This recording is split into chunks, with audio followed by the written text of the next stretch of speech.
especially to Stephen for agreeing to give this first of our subject talks in social anthropology. Thanks also to the senior tutor for funding this.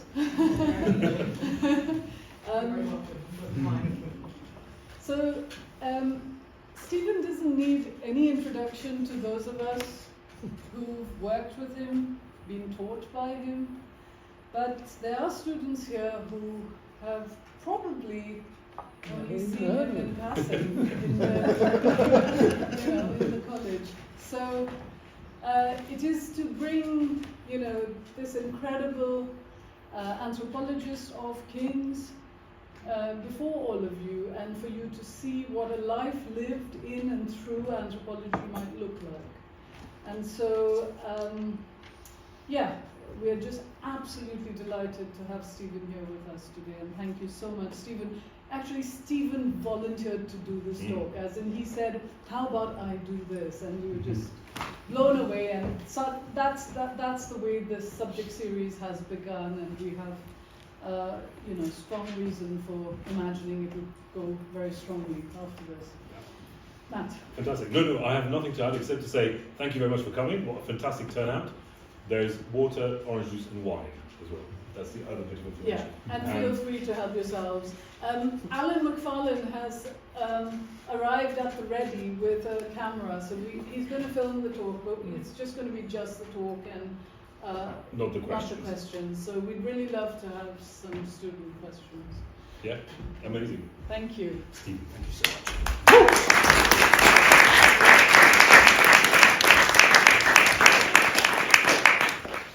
Thank you very much, and thank you very much for being here. Perhaps I should begin by explaining why I'm here. During the annual congregation, which is an event which, as a life fellow who lives in rural Wales, I feel I have to attend, otherwise you lot will excommunicate me. Anyhow, during the annual congregation this year, or last year, there was discussion about how there was lack of discussion about research in the college, and as I happened by sheer chance to have just come back from Colombia, I was there in November 2004,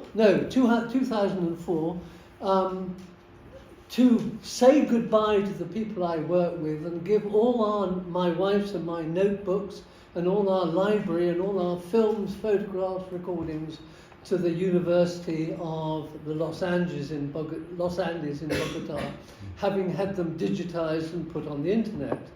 So anyhow, listening to people talking like this at the annual congregation, in a rare fit of altruism, I thought not to show off. I said, well, if it would be of interest, I could talk about my research, because it's the end of an era for me. Anyhow, potentially this may be interest to some of you at least, because firstly, it's a kind of glimpse behind those books and articles which some of you have read, others won't need to read.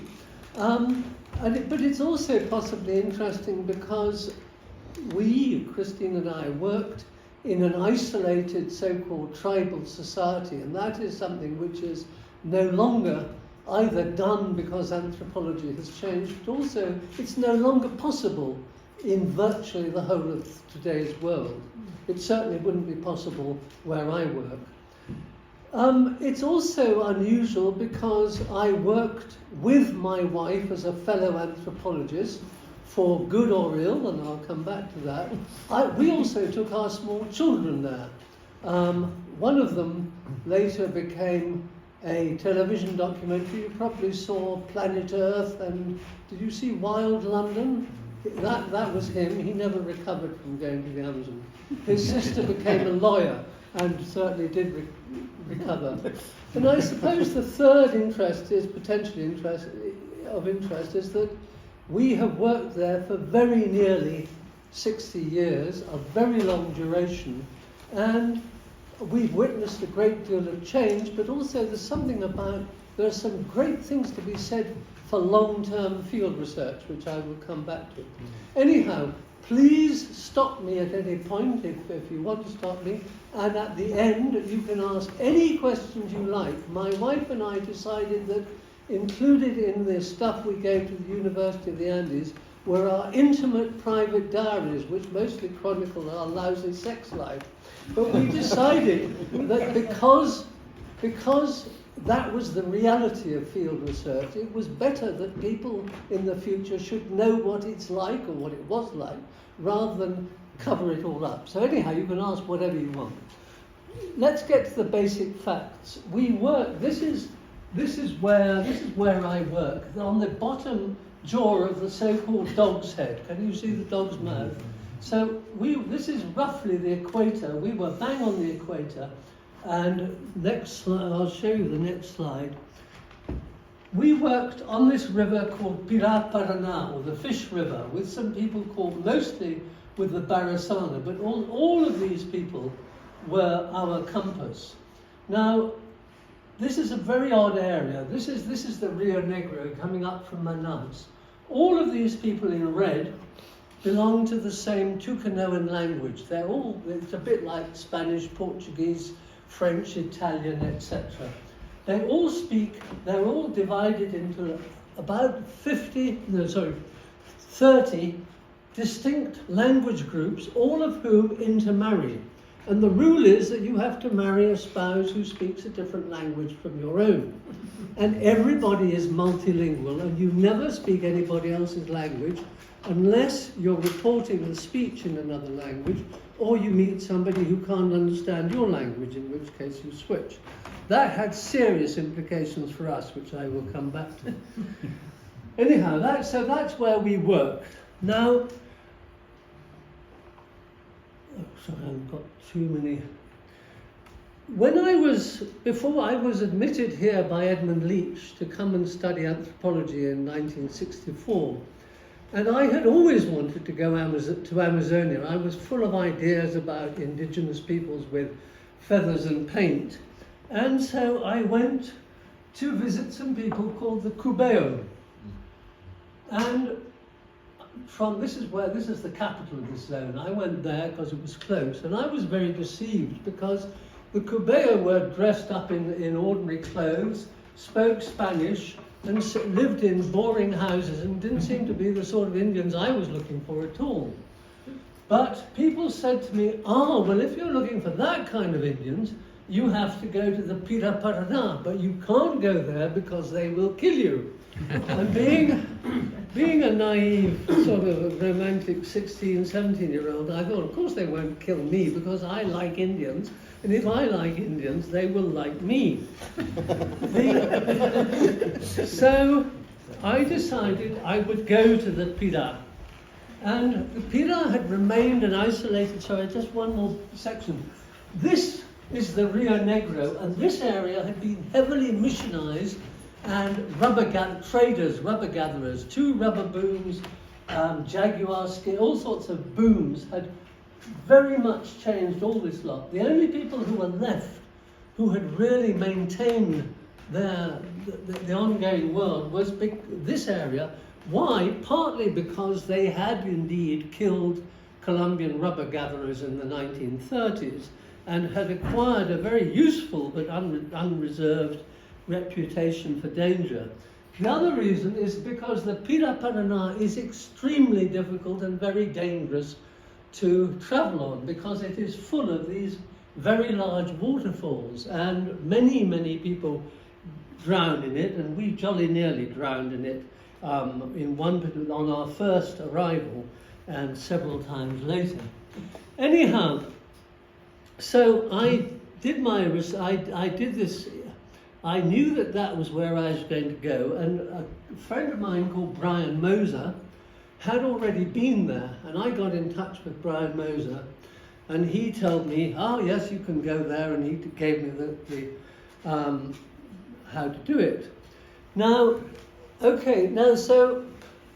in 1967, we put in a research project under Provost Leach, and we had 3 aims. Firstly, we were going to study we were going to look at Levi-Strauss's theory of myth in the field, because most of his work had been done on missionary documents and travellers' tales. So we wanted to actually live and see, because he had this idea about the science of the concrete, that you use the world around you to create mythological systems. So we wanted to look at the real world and see how all this operated.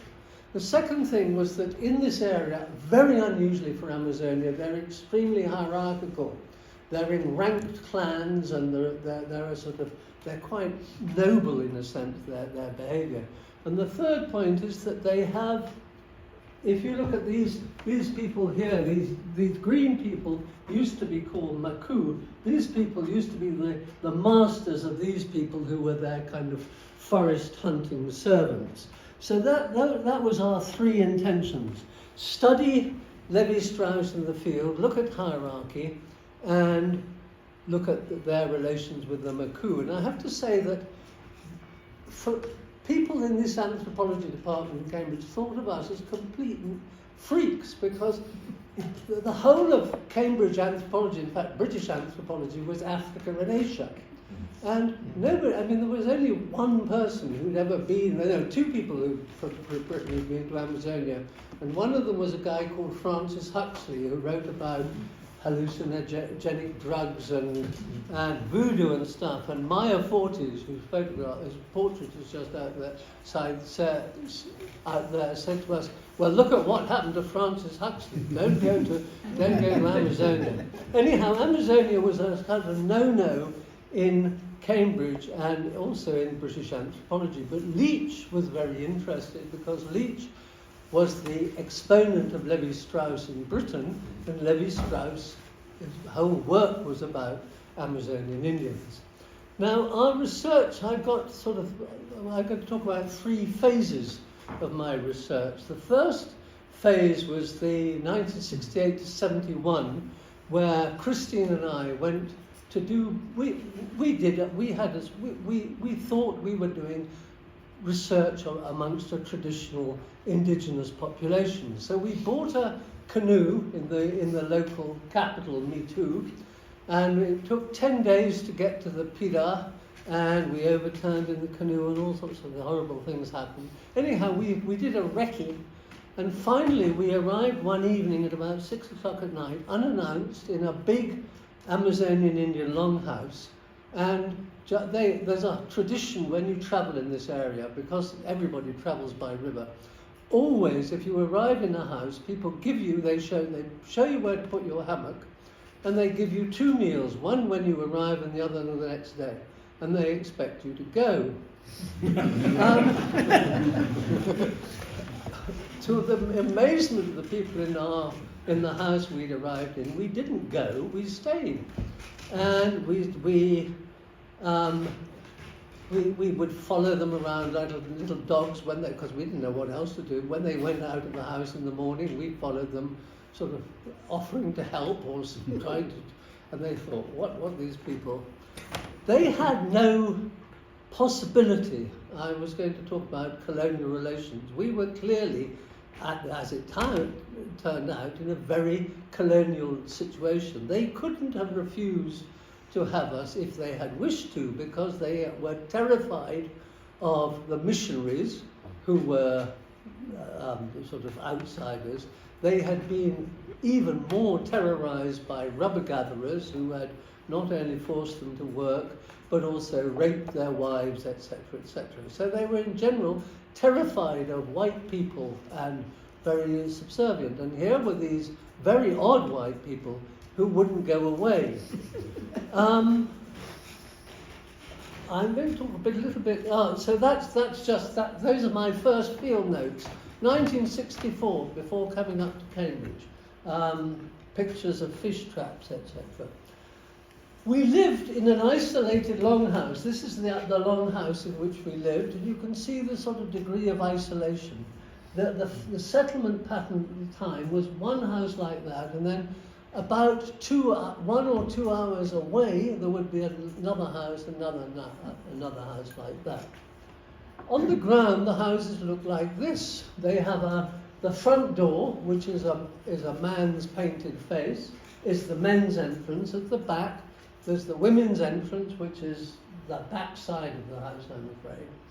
that is the sort of house, it's not the actual house we stayed in. It's a house of somebody called Raynell, whom we will meet in a minute. He's actually the guy on the poster, who I think you've seen, the one with the jaguar's teeth around his neck. This is what a Maloka looks like inside, except that this one, today these longhouses are used as ceremonial meeting houses and are not lived in. If you can take away the benches from the side and put a whole lot of hammocks and a whole lot of cooking pots and paraphernalia, that was our living conditions. And this is the men's door, so visitors sleep here. This is where we slept, but everybody else sleeps down the other end of the house.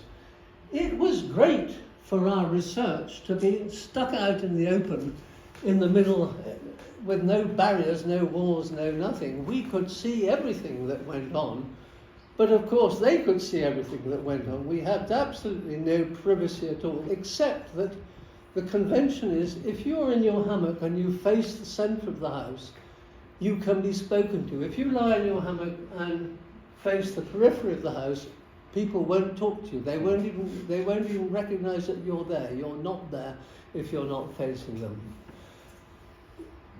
So we knew we couldn't possibly, we were going to spend 2 years or nearly 2 years, we couldn't possibly take any meaningful amount of food, and also we had to take cameras, notebooks, tape recorders, batteries, etc., and presents for them.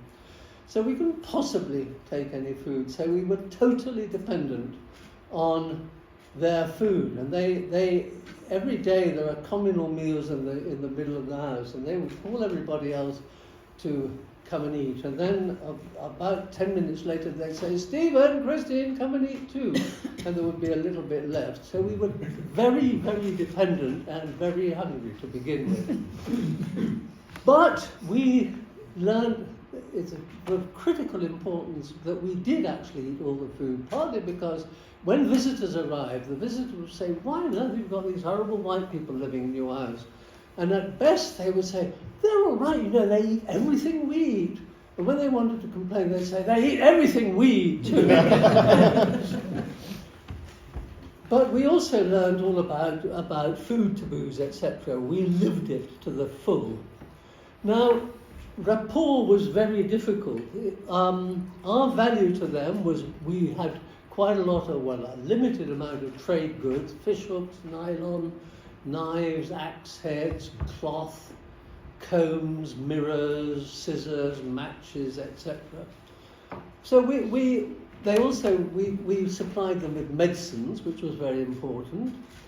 We were a subject of intense curiosity. They were endlessly speculating about us. They very quickly learned things like, I'm going to pee. They knew that meant what it meant because they heard us, and they said, we can see what they're saying. We were a source of extraordinary entertainment in all respects because they got me. I was brought up in Jamaica, so they rapidly learned Jamaican calypsos. So if in future, if travellers may go there and find Amazonian Indians singing Jamaican calypsos. We were also information about the outside world, which they valued. But the more we were sort of kids of the 60s, we were sort of hippie ideology. You know, we were amazing Indians, we will be just like them and we'll get on with them. The more we did that, the more they brought out their resentment and hatred of white people, because they would say, your grandparents came and raped my daughter or my granddaughter. You people are murderers, you people are thieves. Why are you like this? They really got at us. And in order to get round this, it was very stressful, all this. We decided that the only thing to do was to be like them. So we knew that if I dressed like that, they certainly wouldn't treat us as missionaries, because no missionary in his or her sense would dress like that. We also smoked cigarettes, we drank alcohol, well, we drank their alcohol. we danced with them, etc. In other words, we went very, very native, which was exactly what our teachers here in Cambridge had told us not to do. But it was both necessary but also very effective. So we weren't identified with any of the other people who we wanted to avoid. Something to do about our research methods. The most difficult thing was learning the language. The language was totally unwritten, and there was one person who spoke a bit of trade Spanish. So we had to learn the language monolingually. If you imagine arriving, and you can't say, how do you say that in your language? Because if you could say that, you could already speak. So we started by pointing, mouth, ears, eyes, hair, etc. And then we got verbs. We slowly got verbs. So I eat, you eat, he eats, she eats, we eat. You could do that. And then you get the word for yesterday, and you say, yesterday I eat. And they say, no, yesterday I ate. And the children, the adults got very quickly bored by this, but the children liked this. So we learned language from the children.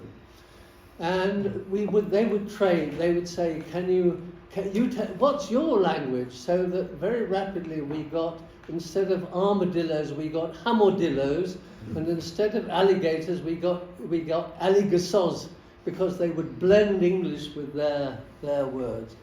It took us a hell of a long time. I mean, I should think after 4 months, we could pretty well sort of do basic conversation, and we could try desperately to start writing field notes. We were always writing field notes about what we could observe, but we couldn't ask many questions. And so it went on. Christine, most of our time was spent working. So Christine, this is Christine out in the manioc gardens, the bitter manioc gardens, with her friend Paulina. Paulina was the sister. Each longhouse has a group of men, and their wives are their unmarried sisters. And this was an unmarried sister who had chosen not to be married because she was much better off in her brother's house. And she was a superwoman. She was a kind of, well, I can't remember the name of the superwoman. Anyhow, she was sort of Mrs. Beaton. She knew everything: how to make pots, how to cook, mythology, etc., etc. Christine worked with her, and and this was what she spent her days doing. In order to eat bitter manioc, you have to grate it up, and then you have to wash it, and you get the tapioca falling down in the bottom, and then you dry the pulp, and you make it into huge pieces of bread-like stuff.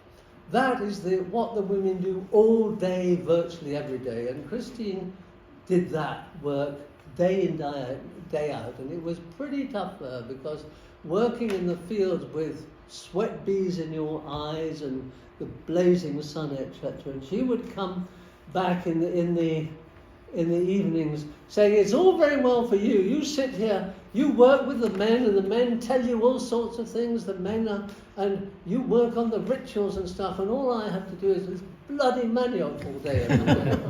And however, right, yes, and you can see, because here was the men. This is Pasico, who was my great informant, Paulina's brother, who was one of the most intelligent and wise ritual experts in the whole area, and he loved teaching me. He's just done a drawing. He's telling me something about breast or milk. So that was Pasico, and just to give you an example of his genius, this is a Pasico drawing done very early on of the Milky Way at the bottom and all the constellations. Some of you can see. Do you see the triangle? That's the head of Taurus. Then there's a jaguar, which is Scorpius, and then up this end there's a snake, a sort of grid, and the next one is a thing shaped like that. That's the Orion's belt and sword. So And these are the phases of the moon. I mean, this is the most extraordinary. This is the Milky Way down the bottom, etc. Pasica was the most extraordinary friend and teacher, and this is what he loved to explain to us. And if I wasn't doing that, I was taking part in these splendid rituals with the men and learning to dance and trying to record the dance steps and all sorts of things. And so it went on for a very long time. As life went on, one of the key men over here, you can't really see him anyhow, one of those, decided one day that he said to Christine, "You are my sister." And he was extremely important, influential man. And the moment he said that, everybody else slotted into place, because his brothers called her sister, his brothers-in-law called her sister-in-law, etc., etc., etc. We had a place in the society, and we became part of it. And the other thing was, towards the end of the first year, the men suddenly announced to me that I was going to be initiated and shown the secret flutes and trumpets called Juru Pari, which, if ever you read any traveller's literature about this zone, they all write about the mystery of Juru Pari, the devil worship, etc. Anyhow, I went through this initiation rite. I got whipped. I had given ayahuasca, hallucinogens, had tobacco blown up my nose, etc., etc. I survived it, and after that I had an indigenous name. I was treated as somebody who had a real place in the society, and that was very important. I'm actually called Macaw's Ridge. Mahakotia is my second name. And Christine wrote her book, her thesis book about manioc. And what she showed, which was a major breakthrough, was everybody just said, "Oh, well, that's just what women do. They grow." It's a bit like going to Cambridge saying, "Oh, the women just bake bread." Boring.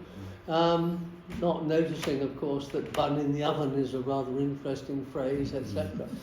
The anthropologists who've been in Amazonia had also tended to say, "Well, the women, they just process manioc." What Christine showed was that behind the processing of manioc, there was a whole enormous symbolic system in which, as you grate up the manioc, you take the manioc tuber apart, you divide the flesh from the bones, and then you put it on the big hot plate, and you reconstitute a piece of bread, which is a baby, which was why the Indians loved the expression, "She's got a bun in the oven." They said, "That's how we think too."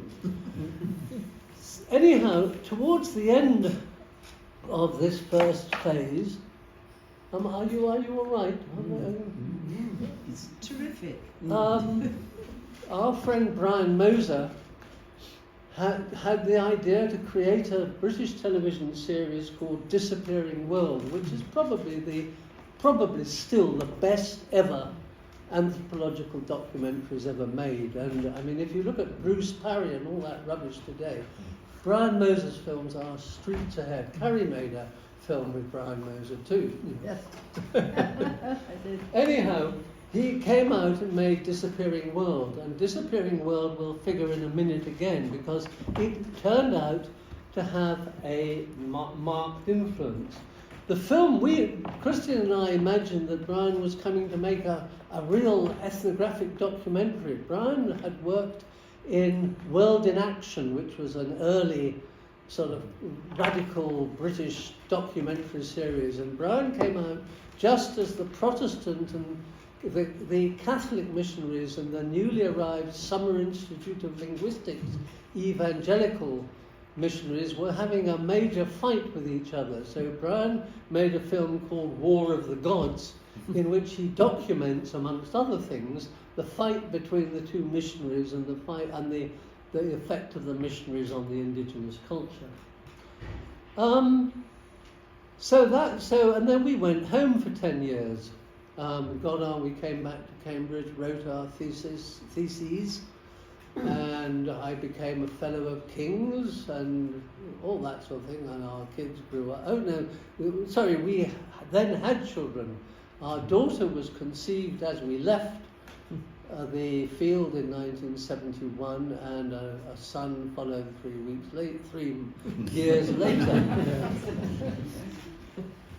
So we didn't go back for 10 years, and then we went back 10 years later in phase 2, which was a follow-up study, because the first study had been, as we imagined it, a very traditional society. So our focus was exclusively on the kind of real thing, the rituals, the myths, the traditional life. And we kind of bracketed out the missionaries, and we bracketed out the rubber gatherers, and we bracketed out that stuff, because in those days we thought of that as noise. But 10 years later we went back, and our aim was to study the relations with the outsiders, and I had begun to read the history of the area. And it then turned out that these people who we had imagined as very traditional had been in contact with slavers in 1750. And a lot of things had happened after that, so we were working on the history of relations with slavers, missionaries, rubber gatherers, etc., etc. And we took our kids back to study in particular the relation of the Indians with the rubber gatherers. But when we got there, so here is Christine with our daughter Leo behind and Tom in the foreground. As you can see, Tom took to it like, give him a machete and he will chop the forest down. But he loved it. He appalled the Indians because he most of the time didn't even wear a G-string. He just walked around naked. So and we, as I said, we intended to study the rubber gatherers. When we got there, right in the middle, the Indians said, "Oh, no. Oh, so that's here. There's Christine giving Tom his lesson. The school said, you can take your kids to the Amazon for 9 months. Jolly good. They'll learn much more there than they'll learn at school, but make sure they keep up with their lessons." So here's Christine desperately trying to convince Tom that maths was worth listening to. When we got there, the Indian said, "Oh, you've come back, you're still alive. We thought you were dead, and you brought your children, so you must really like us. You must be committed to us if you come back with your children. That's amazing," they said. And they said, "What are you doing?" We said, "We're studying rubber gatherers." And they said, "There ain't no rubber gatherers, they're all cocaine dealers. And worse still, they're armed to the teeth, and they don't like people like you, they will kill you." And we thought, oh God, now what? So after we tried to study the cocaine business through the eyes of the Indians, and after about a month, Christine said, "Nuts to this, it's absolutely hopeless. We can't understand what the hell." They were trying to describe a chemical process and all sorts of things. She said, "I'm a woman, they won't kill me, especially if I go with some Indian friends." So she set off with 2 Indian friends, leaving me almost literally holding the babies. And she disappeared for 2 weeks. And then she showed up one day with a huge grin on her face and said, "Guess what happened to me? I arrived at the cocaine laboratory, and there was Eliseo, the guy aiming his gun, who said, 'Hey, Christine, amazing to see you. Long time no see. How are you?'" And Eliseo would turn out to be, we'd known him. He used to be a policeman and a barman and all sorts of things. We know him quite well. And Christine said, "Can I take some photographs of the cocaine production?" So here it is that you put sodium carbonate on the coca leaves to break down the cells, and then you steep them in gasoline, and then you do all sorts of processes with potassium permanganate and sulfuric acid and hydrochloric acid, and you end up with cocaine. That's an awful lot of cocaine, and it's this was just what was going on. And Christine took lots of photographs, and they said, "Sure, you can take photographs. It's a pity we hadn't shown you pity you came last.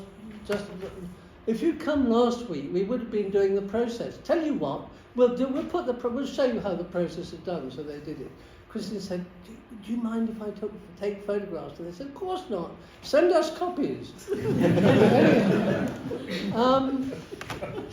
So she came back saying, this is amazing. And I said, thank God. Well, that's good. We've made a breakthrough here.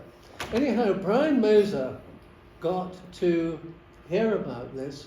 And a bit later, he got in touch with us and said, I hear you know a cocaine dealer.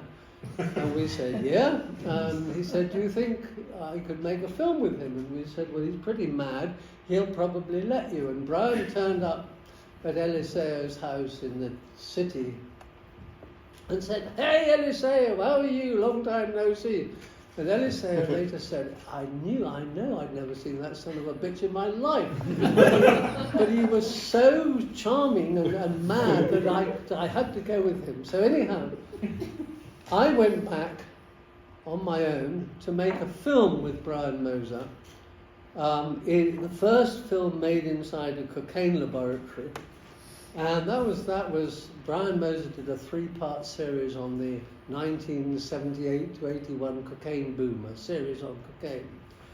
And anyhow, out of all that, we were going to write a second monograph together on this history and contact stuff. But my dear wife, Christine, had by then decided that she wanted to study medicine. So at the age of 36, she went back to school in Keyes College, studied medicine, and is now a doctor. But Carrie and I edited a book called Barter, Exchange and Value. That's right. And in that, you will find a little bit of, I think there's a photograph of a cocaine dealer's letter or something. Anyhow, some of the threads of this cocaine study came out in that book.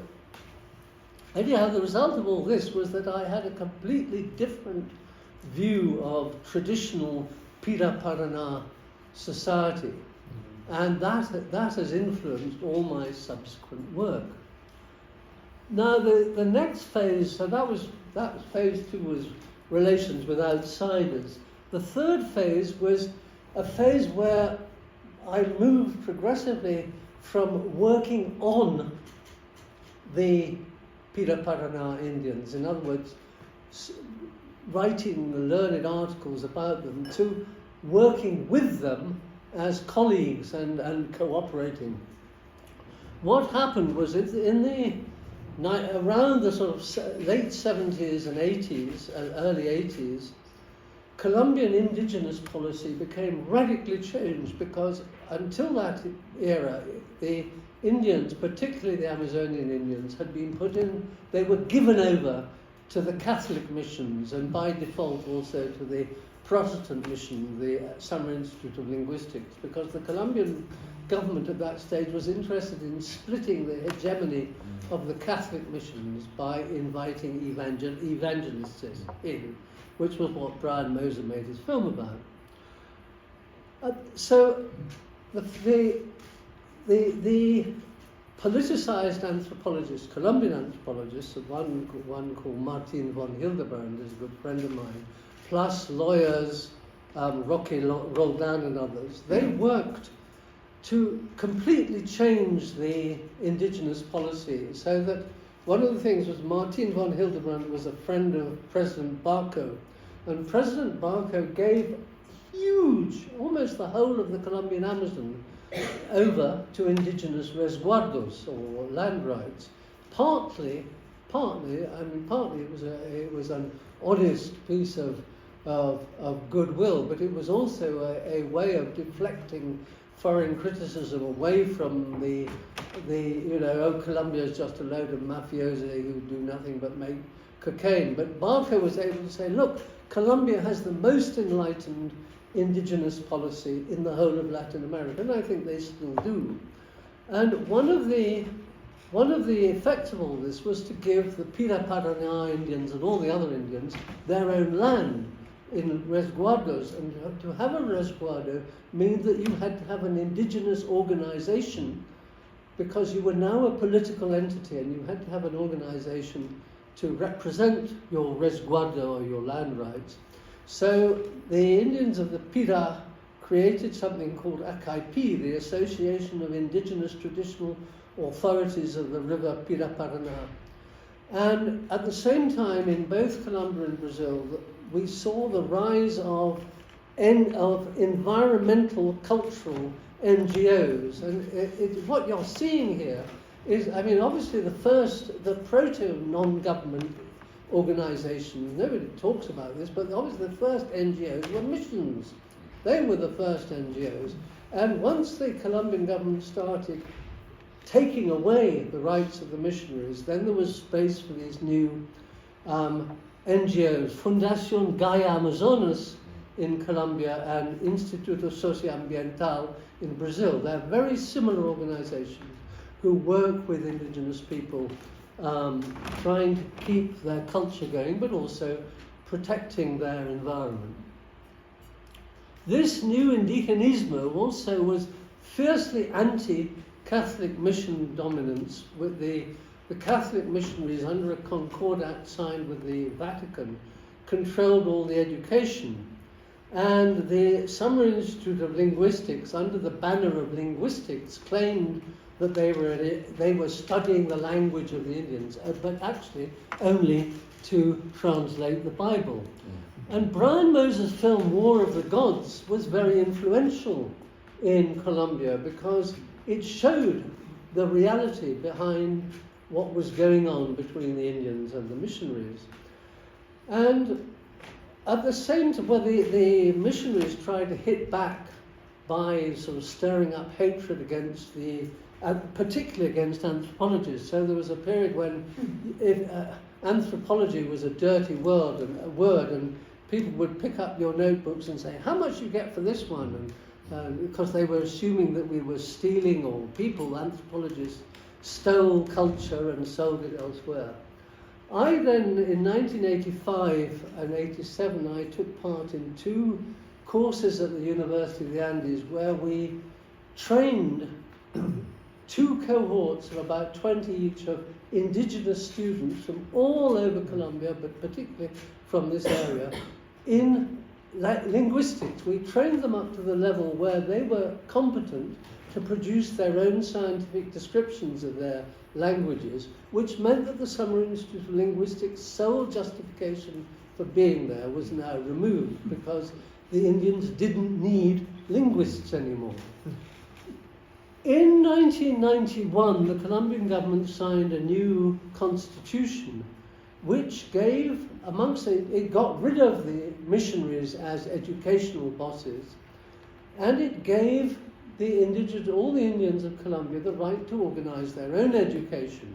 What they had to follow the curriculum in terms of its form. They had to, in other words, they had to study, they had to do a second language, they had to know math, they had to know science, they had to do the standard curriculum, but the content was culturally variable. So in Bogota, children, their first language was assumed to be Spanish, so their obligatory second language was English.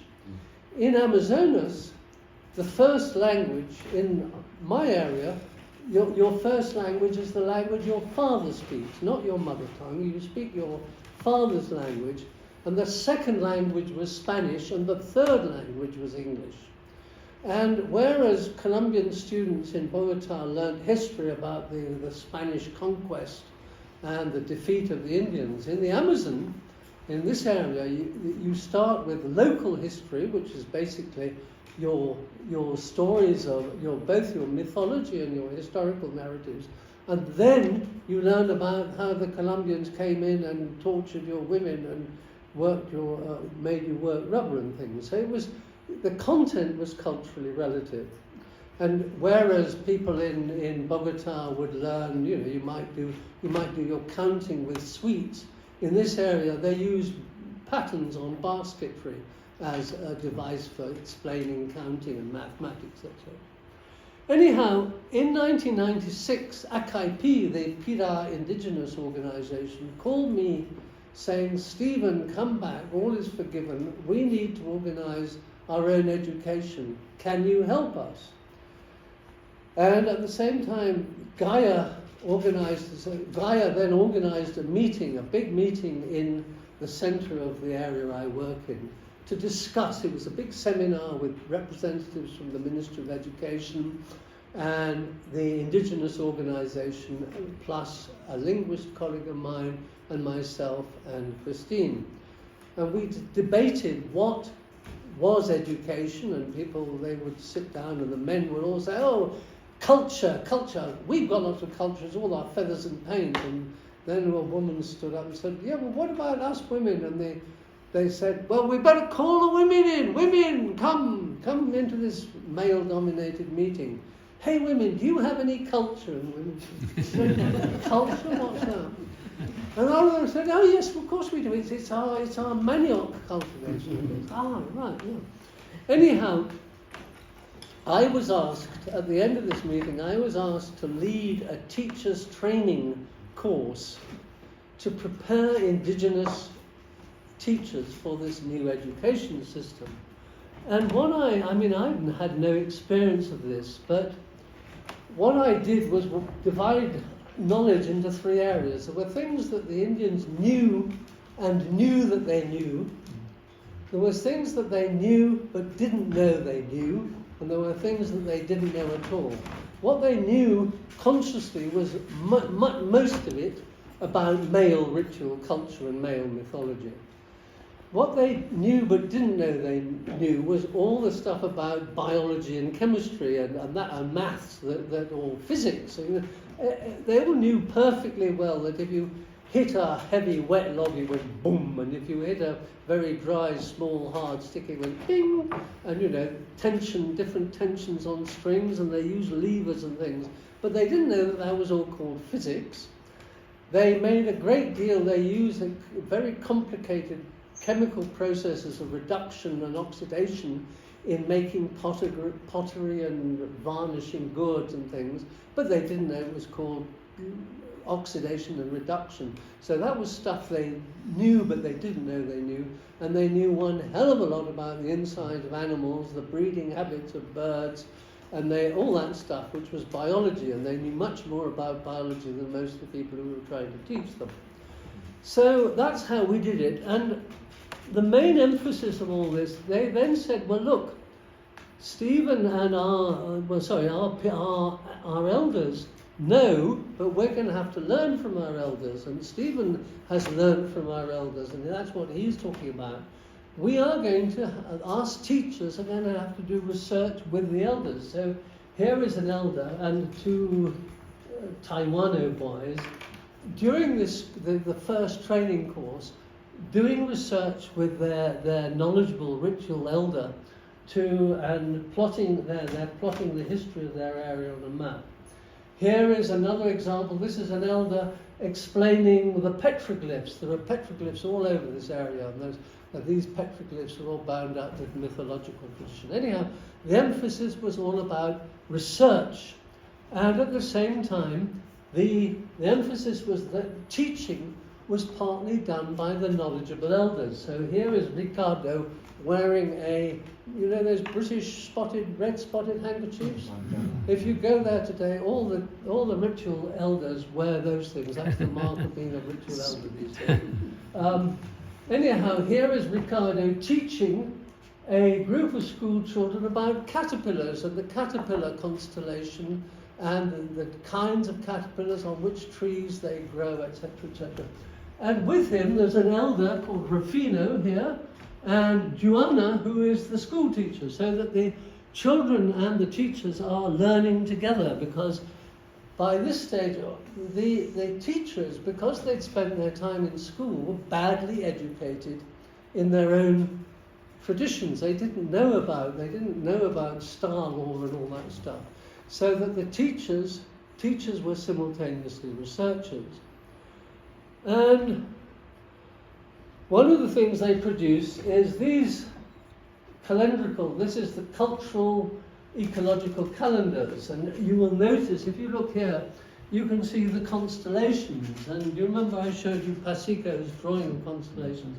Well, this is because these are the months, and this is for instance Taurus. I can't read it, anyhow these are the months. And you might think that that was sort of our stuff, Western ideas. But actually the model is there, that you divide the world, the bread is cut up into 4 sections, which is the division of the world. This is another example of research. This is the map of the origin of the forest fruits, or herika, which are terribly, terribly important, both ritually and for diet. And so that each along the Pirapadana, which is that river going across, there are sacred sites, which are the sacred sites of different fruit species, etc. Anyhow, we're recording masses of information here. All of this later got distilled firstly into a book called He Yeya Godomakari, the territory of the Jurupari shamans, or Jurupari jaguars, shamans, jaguars. And then much later there's Kirikubari Hakko, the mother of manioc. So that this indigenous research started becoming published. And that led to an effort by myself and Gaia to get this knowledge, the whole of this knowledge system, recognized by UNESCO as World Patrimony, which was a political move to add protection to these people. So here we have Patrimoine Culturel Immatériel of UNESCO, and this is saying that the traditional knowledge of the jaguar shamans of Jurupari is now world cultural heritage. And in Brazil, the same thing was happening, except in Brazil the mission influence had been much more radical. So what happened in Brazil was that in order to rescue the knowledge, the few remaining ritual experts worked with their literate relative, younger literate relatives to record all their traditions, and they published 1, 2, 3, 6 and more fat volumes of the sacred traditions of many of these different groups, and these are the publications. I wrote a whole paper about why these books were being published, which was partly because of their content, but also because there's something very important about paper. Paper as substance was the essence of white people's power. And when they published these books, they would ritualize they would present the books in a ritual context as ancestral relics. Anyhow, I got very interested. So this is publication. And the contents of all those books was very interesting to me, because this is publications for the whole of this area of all the Tucanoan groups. And in those books, they made quite explicit stuff that Christian and I had worked out deductively from looking at their mythology. But they would never say things like that the male ancestor was really androgynous and probably a woman. That was sort of secret stuff. In these books, they revealed everything openly. And this was both extremely interesting for us, because it's suddenly what we had painstakingly deduced, they were stating explicitly. But also, what became clear to me was that the whole of this area, despite the linguistic diversity, was one single culture, so that we were no longer really studying one of these or two of these particular groups. We were studying a whole major civilization. So the direction of my work changed with that. At the same time, I went back for various, I kept getting back and back. I can't remember how many times I've been back, at least 40 times. AKIP would invite me to workshops on sacred natural sites. There was another one on kinship and kinship terminology. They asked me to come and help them organize a workshop on kinship terminology and kinship, because they said the young people didn't respect their elders and didn't call them the right kinship terms. Anyhow, so I went back and back and back and back, and then so this gives you an impression of what things are a bit like today. Here's the workshop on sacred sites. So all these everybody's sitting inside a big maloka, all on their own computers. So people are perfectly conversant with computers, but they're using computers in order to record their own things. And I went back. The other thing that happened was that, as I told you, it was extremely difficult to learn the language. And to begin with, I was, being a sort of keen young student, I was terribly interested in the secret stuff, the mythology, the sexy bits. And they said, Stephen, you won't understand any of this unless you are really grounded in the mythology. Once you know about the mythology, then you will understand why the house is so important. Then you will understand the principles behind incantations, etc. So, not so long ago, I felt, right, I can now start trying to understand sacred speech, which is incredibly difficult because it's highly metaphoric. Most of the people there don't understand it either. So I went back to work with Rufino, who was the most important Barisana chanter, who knew more about sacred speech than anything else, than anybody else. And this is what he is showing you is, or showing us, this is the Pirapagana River, and these are a series of rapids. And what he explains is that the structure of the sacred chant, which goes on all night, it takes hours and hours and hours, they are chanting the passage of the ancestors up the river as they came from the east down in Manaus on the Rio Negro, and they travelled up to this area, and they gradually transformed into real human beings. So each phase of this journey corresponds to a different rapid, and each rapid corresponds to a different section of the chant. And so here is the same thing shown in, this is the example, this is Ruben Ramirez, Ruben Daniel Ramirez. He's an indigenous researcher who has he's produced a map showing all of these sacred sites in geographical space. So that's the sort of thing I did fairly recently. Anyhow, nearly over. One of the things that came out of all this was that, one of the things was that by this stage they started referring to me and the NGOs who worked with them as, instead of referring to us as white people, they referred to us as allies or partners. They changed their attitudes totally towards us and called us Hetenya, which means ceremonial exchange partners, which is allies. So that if you compare my initial relation of a feared, resented outsider, now I'm a welcome, or pretty much welcome, insider. The other thing that I finally worked out, this is an extract from Levi-Strauss's book, where he's saying Levi-Strauss himself never dealt with the mythology of this area, partly because it was too bloody complicated, but also because he said it was a quite different kind of mythology. Whereas the mythology that he had dealt with was unconsciously structured. He said that in this area we have very learned intellectuals who are thinking about their mythology.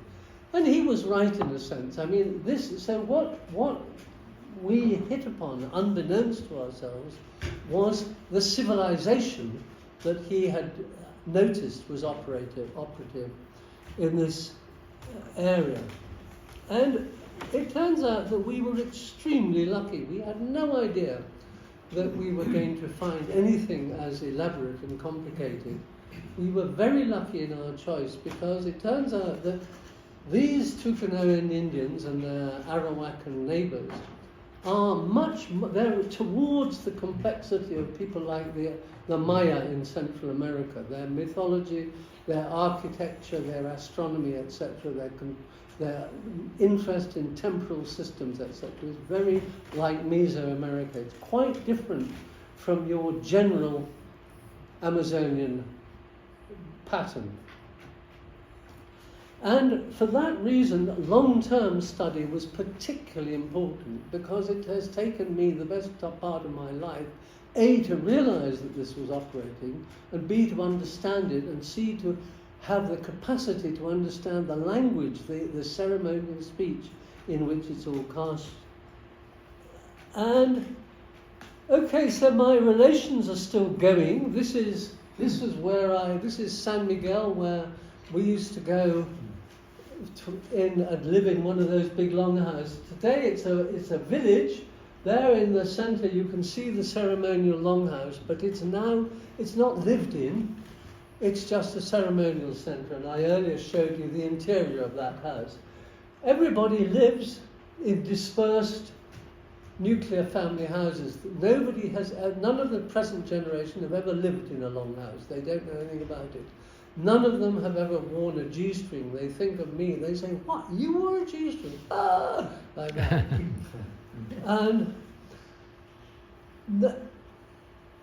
And sorry, I was just going to say one other thing,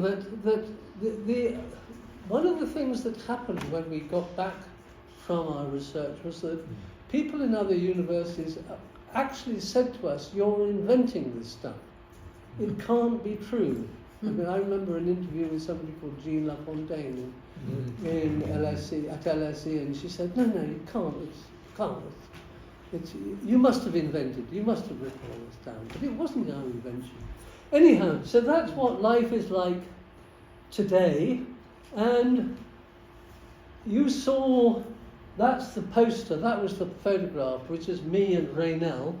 And here is Raynell this was last year. Raynell and I went to an international art fair in Madrid, where they decided that they would have that this year's theme was going to be Amazonia. So they asked Raynell if he would give a talk.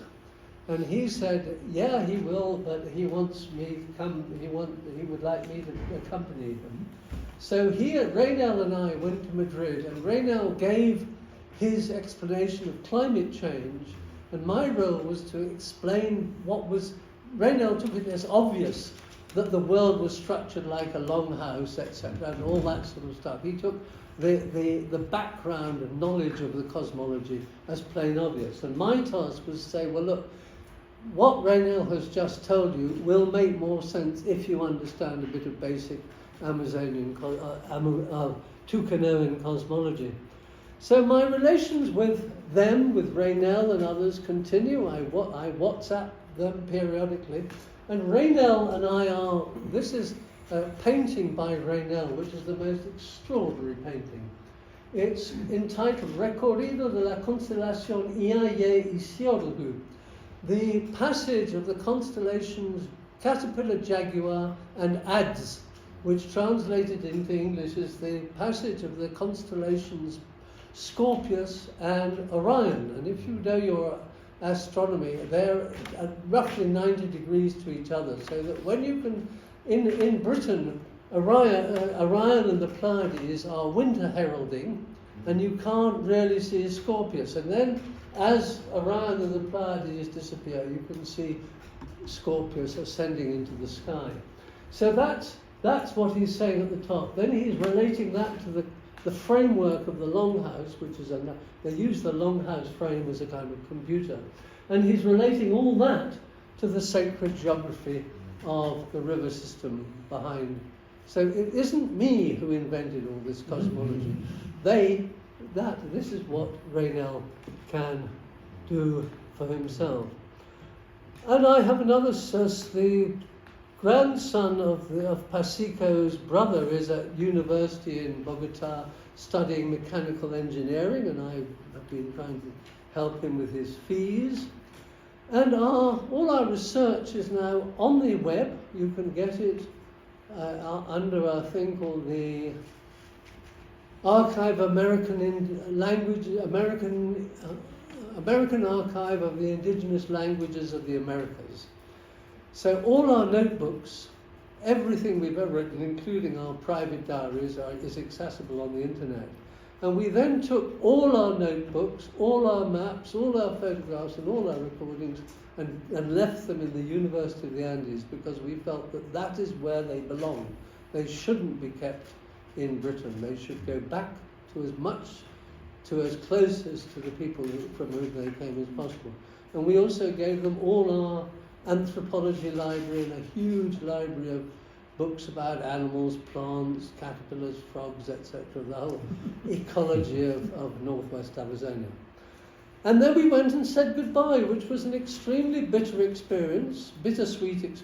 It was very nice, but at the same time, it was very, very sad. And all our friends all the people we worked with were dead, and their children and grandchildren said to us, "You're like spirits from the world of the dead. You're still alive, but you actually lived in a longhouse and wore a G-string."